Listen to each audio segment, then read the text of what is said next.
Então, o tema do nosso estudo, da nossa conversa dessa noite, eu quero tomar a liberdade de fazer uma homenagem a uma pessoa que não está mais aqui, que era presidente do Centro Espírita Irmão João Batista, Dona Eldia Rocha Pirro, de quem tantas vezes eu ouvi comentários tão amorosos e sábios sobre o assunto de hoje, que é sobre o suicídio. É um assunto difícil, é um assunto árduo, que eu vou falar mais alto, e a Fran já me deu um alôzinho aqui, né? Mas é um assunto que nós temos que enfrentar. E, desde logo, eu queria, exemplo do que eu fiz na conversa pessoal aqui, que antecedeu, fazer uma distinção entre o suicídio e o suicida.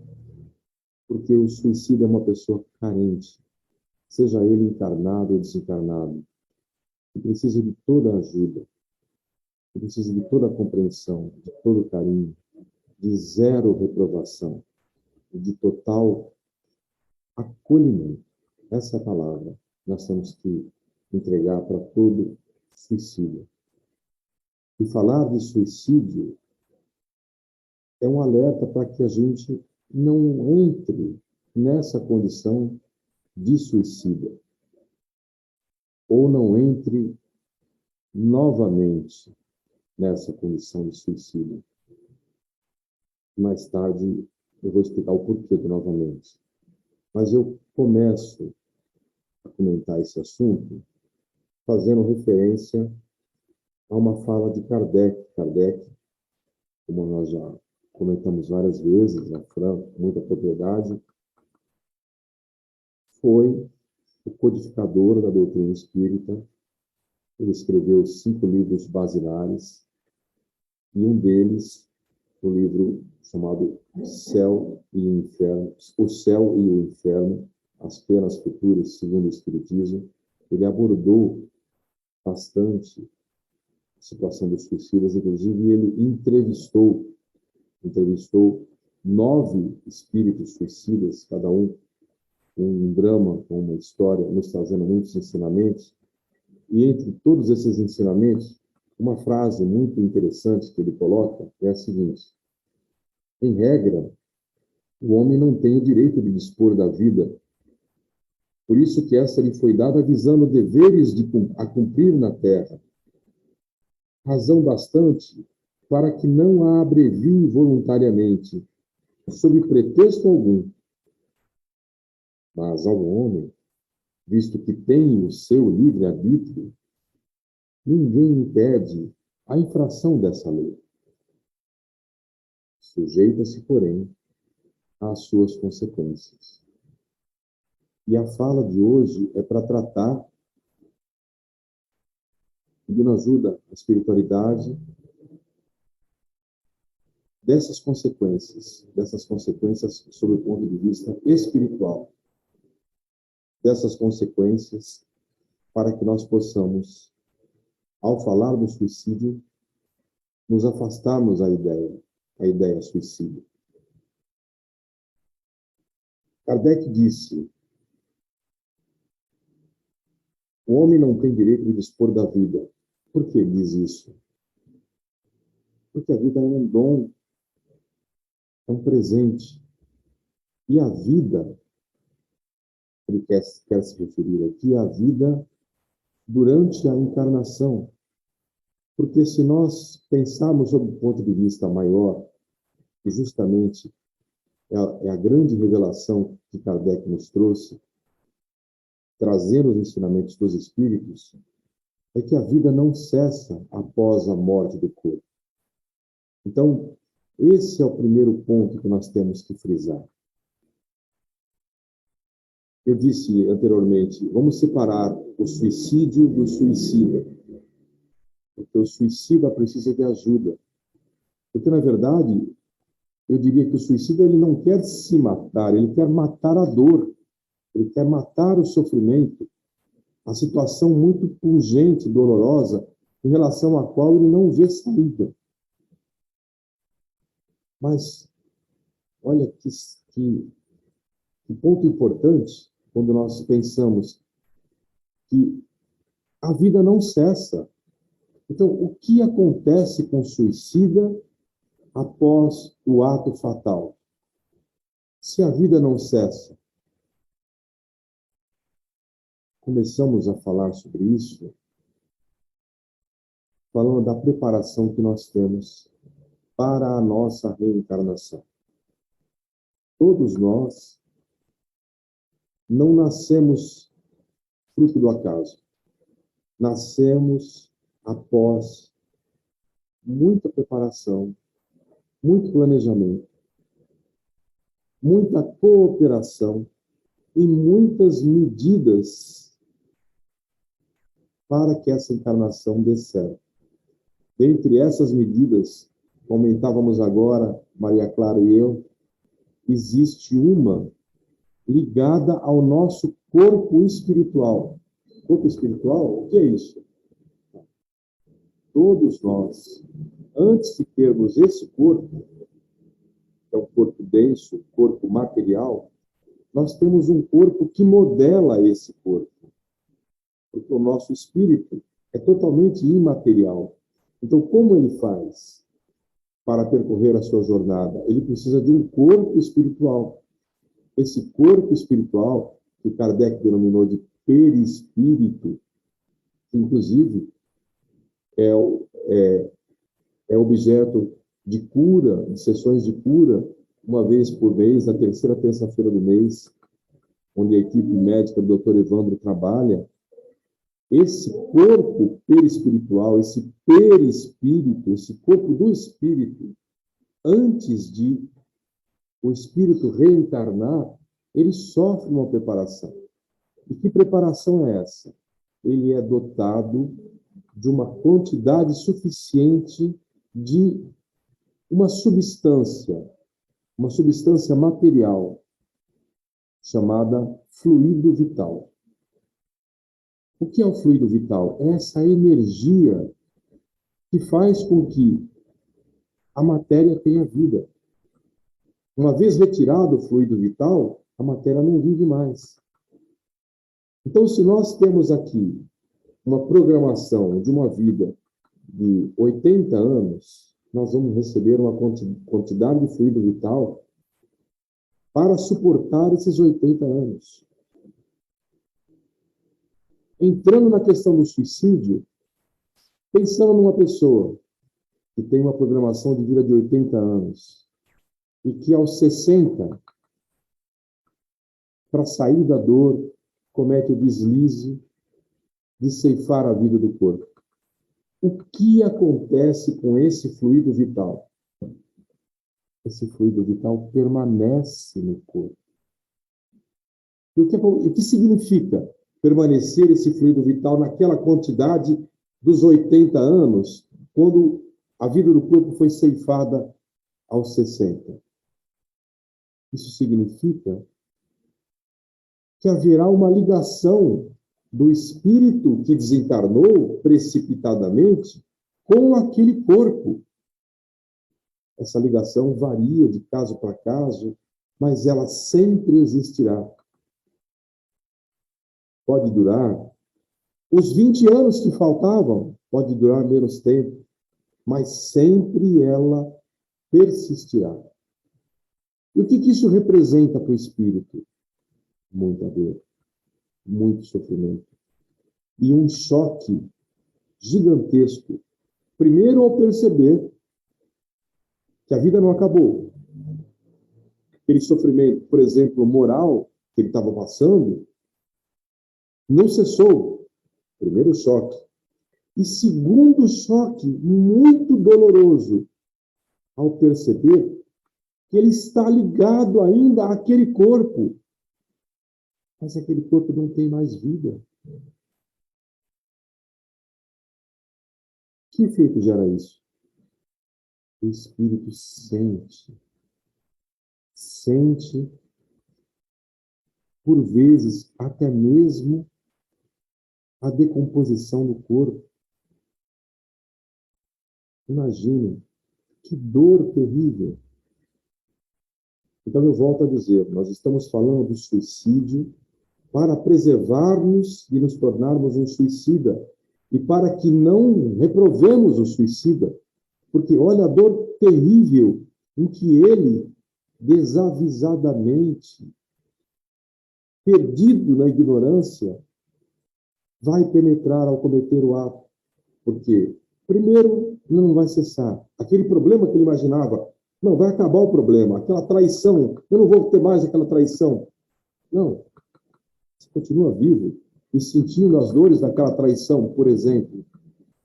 E pior que isso, ainda estará jungido, ligado àquele corpo, sentindo por algum tempo ou por muito tempo os sentimentos, as sensações, as dores daquele corpo. Há pouco eu contava aqui, na nossa conversa antecedente, uma entrevista com uma suicida, uma senhora, uma jovem mãe, que, premida por muitos ciúmes do marido, por achar que o marido estava se interessando por outra pessoa, e por não suportar sequer aquela possibilidade de viver sem aquele marido, ou desfazer-se aquele lar que tinha um filho, acabou ceifando a vida. E ela, surpreendentemente, acompanhou toda a necrópsia do corpo dela. Se viu com muita dor e com muita vergonha, desnuda na frente dos médicos, sentiu o corte do bisturi, sentiu tirarem as vísceras dela, lavarem as vísceras para exame. Imagine, gente, que dor terrível. É delicado falar nesse assunto, mas nós temos que trazer isso à tona. Não para censurarmos quem está com a ideação suicida. Jamais. Essa pessoa merece toda a nossa compreensão, todo o nosso amparo. Isso que eu estou contando agora, eu acho que jamais pode ser jogado na face de quem está pensando no suicídio. Você não deve pensar nisso, onde já se viu, olha o que vai acontecer. Eu, modestamente, acho que não é por aí. Né? Acho que o suicida, quem está com a ideação suicida, precisa de compreensão, precisa de acolhimento. Mas nós, justamente para não termos essa compreensão, temos que saber destas situações que são verdadeiras e que acontecem. Obviamente, isso não é uma generalidade, não são todos os casos, existem nuances, mas a questão fluídica, ela é inevitável, porque nós temos aquela quantidade de fluido vital e aquela quantidade ainda fica ligada ao corpo e provoca todos esses problemas, em dose maior ou menor, mas sempre existentes. Porém, não para por aí.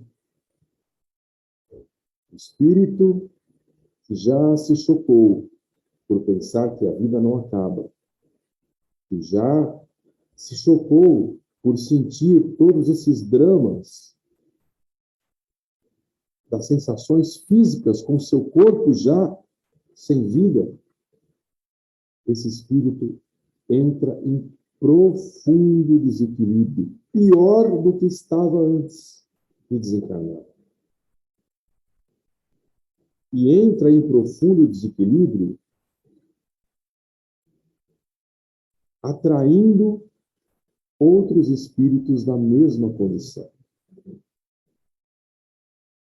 E indo parar em lugares onde há outros espíritos que se suicidaram, convivendo com aquela atmosfera de terrível dor, onde, por vezes, ele vê do seu lado alguém que se afogou,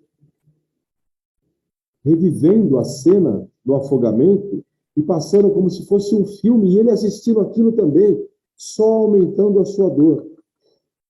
Sua dor que também é aumentada por um outro motivo, científico que a ciência espírita nos trouxe.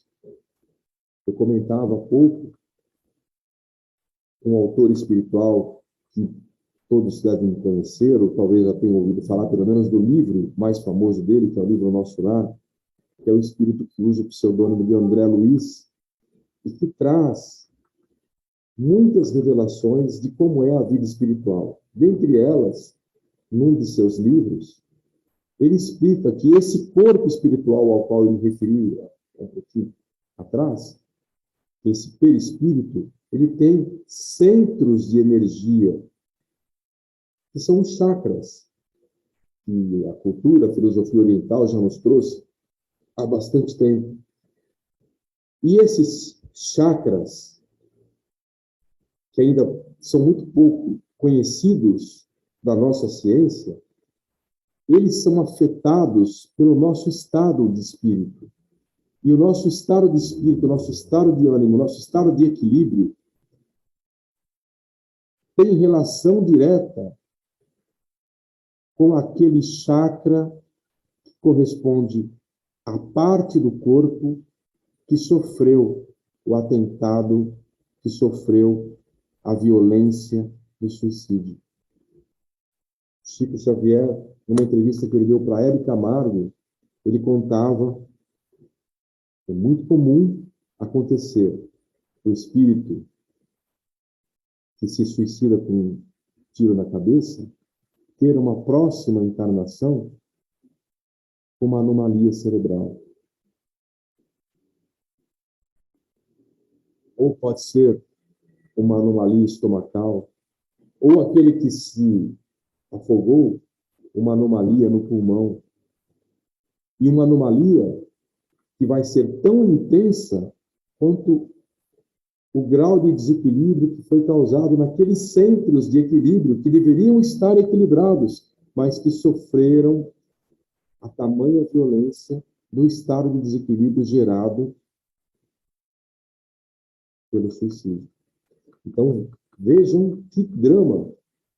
Primeiro, o espírito se choca ao ver que a vida não acabou. Aquele sofrimento que ele queria pôr fim, um espírito que está, por exemplo, em profundo desespero, o desespero não acaba, ou que está, por exemplo, muito triste por causa de uma doença, e, não, eu vou acabar com essa tristeza. A tristeza não acaba, porque a vida não acabou. Primeiro grande choque. Segundo grande choque, ele sente as agruras do corpo em decomposição. Mais ou menos, mas sempre sente, por causa do fluido vital. Terceira consequência, ele se liga a outros espíritos em mesmo estado e, por vezes, fica em regiões tenebrosas, que são, às vezes, até descritas com nomes que nos assustam, como Vale dos Suicidas, que é o nome que um espírito suicida contou para uma médium, Ivone Pereira, num livro que é uma antologia sobre esse assunto, chamado Memórias de um Suicida. Ele contava região tenebrosa, narrativas muito chocantes. Então, não precisa ser necessariamente essa região, ou não precisa ser necessariamente um vale, mas, com certeza, pela lei da atração, ele vai estar com outros irmãos com a mesma linha vibratória de dor, de desequilíbrio. E não para aí. Ele ainda vai sofrer, numa próxima encarnação, consequência no seu corpo daquele desequilíbrio causado nos seus centros de energia. Então, o envenenamento vai trazer problemas sérios. Aquele que se atirou de uma ponte e se quebrou todo, vai nascer com muitos problemas. E muitas vezes, às vezes a reencarnação ela é tão necessária para que aquele espírito possa amenizar esse estado de dor, que ele fica encarnado mais ou menos por aquele período de tempo. que lhe faltou na última encarnação em que ele se suicidou. O que significa isso? Mais sofrimento, mais perda de tempo. Eu ouvia, ao pensar nesse assunto e me preparar para conversar com vocês sobre ele, o Geraldo Lemos Neto, que foi um médium que conviveu com Chico por mais de 20 anos, ele contando que ouvia do Chico que era quase fatal que um suicida perdia cerca de 400 anos da sua evolução ligado a toda aquela situação para poder eliminar aquela falta. Então, olha que situação deplorável. E, por fim,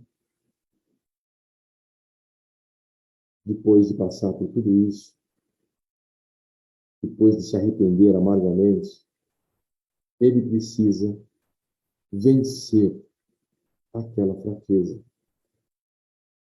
Mas como assim aquela fraqueza? Você não disse agora há pouco que a gente tem que separar o suicídio do suicídio, que o suicida merece todo amparo? Sim, merece todo amparo. Por que ele merece todo amparo? Porque ele acabou cedendo à fraqueza. Ele acabou cedendo à falta de coragem, à falta de fé, muitas vezes, ou ao materialismo. O materialismo, quantas e quantas vezes, é o grande responsável por tantos suicídios. Materialismo, às vezes, até mesmo dentro das religiões. No passado, na história, na nossa igreja, todos nós somos filhos da Igreja Católica, porque de uma forma ou de outra, a consolidação do cristianismo veio por meio do catolicismo, mas houve época em que os católicos achavam que para atingir o paraíso que Jesus nos trouxe, eles tinham o direito de abreviar a vida. E quem pôs termo a isso foi Santo Agostinho, que se levantou e disse, não, não é isso que Cristo disse. Não, nós temos que caminhar na nossa vida e carregar o nosso fardo. O que Cristo disse foi outra coisa. Vinde a mim, vós que sofreis, porque o meu fardo é leve e meu jugo é suave. Tem até um capítulo no Evangelho que se chama o jugo leve. Então, realmente, aquele irmão, aquela pessoa, aquela irmã que sofreu aquele escorregão e se suicidou, depois de se equilibrar, terá novamente que se testar e conseguir superar essa questão, superar essa tentação do suicídio. E todos nós que falamos sobre suicídio, que ouvimos sobre suicídio, que estamos ouvindo esses comentários agora, com certeza já sofremos desse mal. Não é à toa que nós estamos conversando sobre isso. E não é à toa que isso está vindo aos nossos ouvidos nesse momento. Também porque receberemos pessoas que precisarão do nosso acolhimento. Pessoas que sofrerão achaques, ataques de outros espíritos, tentando-as, espíritos desencarnados, tentando-as ao suicídio. E o que nós poderíamos dizer para essas pessoas? Resista. Resista. Resista. Ninguém está sozinho. E na hora que nós lembramos que ninguém está sozinho, nós começamos a perceber a ajuda vinda de vários pontos, de vários locais, de onde a gente menos espera. Muitas vezes aquele sofrimento que está sendo atroz, ele está prestes a acabar. Tem uma lição no Evangelho segundo o Espiritismo que fala, quando nós estamos no momento mais cruel do nosso sofrimento, é justamente um sinal de que ele começará a se encerrar. Então, hoje é o momento de nós, conscientes desses males todos, conscientes de que o suicídio nada resolve, que nós possamos resistir a qualquer ideação suicida, que nós poderemos estar sujeitos a qualquer momento, que nós poderemos também receber na presença do próximo. Quantas vezes a gente esbarra numa pessoa, se nós prestarmos um pouquinho de atenção nela, a gente vai ver ali uma pontinha dessa ideação suicida aparecendo. E agora que nós já sabemos de todo esse drama, é o momento de nós acolhermos essas pessoas, acolhermos com todo amor, e não jogarmos as coisas, as verdades, não, mas jogarmos o nosso amor, abraçarmos a pessoa com o nosso abraço espiritual e dizermos a ela essa mensagem que eu achei tão tocante do Espírito Meimei, que eu encerro lendo, que eu acho que vale a pena. A mensagem do livro Coragem tem título Esmorecer Nunca. Refere-se aos mundos superiores do espaço cósmico, qual se a Terra não estivesse localizada nos céus. E pensas dos espíritos angélicos, a feição de inatingíveis ministros do Eterno, mensageiros de forças prodigiosas que jamais alcançarás. Entretanto, guardas contigo a mesma condição de imortalidade, tocada de dons sublimes que podes claramente desenvolver ao infinito. Por essa razão, convém que saibas que, por muito extensas se te façam as necessidades e as lágrimas, carregas contigo o mais alto poder da vida. Não creias compartilhem desse poder, tão somente os sábios, os justos, os santos e os heróis. Por mais ínfima se te mostre a situação, esse poder está contigo, por marca de tua origem celeste, de filho de Deus.